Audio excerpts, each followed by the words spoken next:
अब गजनवी का यानी लास्ट स्लाइड है इसके रिगार्डिंग, गजनवी के समकालीन जो कवि थे उनके बारे में बात करेंगे। सबसे फेवरेट कवि था उसका उतबी। और ये उतबी जो कवि था वो गजनवी के साथ रहा करता है, यानी दरबारी कवि था।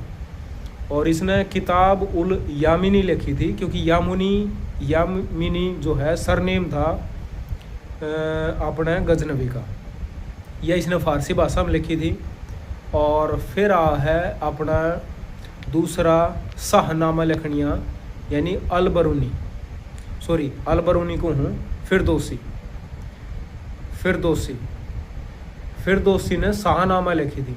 और इस शाहनामा में लगभग 50,000 छंद हैं और यह वीर गाथा है, यानी इसने जो पूर्व की होमर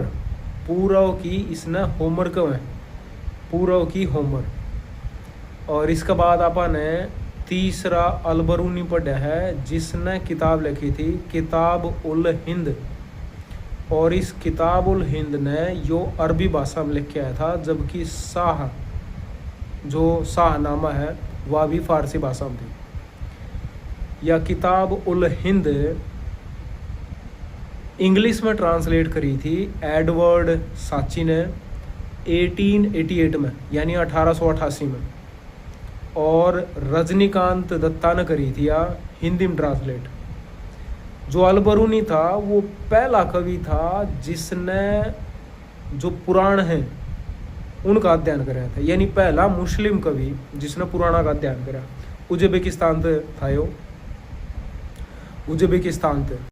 और एक लास्ट कवि है बैहाकी। जो बैहाकी है इसने लिखी थी सुबुतगीन, यानी तारीख ए सुबुतगीन। तो ये समकालीन थे। मैं एक बार लास्ट बार फिर दोहरा दूँ। पहला तो था उतबी और फिरदौसी, अलबरूनी और बैहाकी। जय हिंद, जय भारत।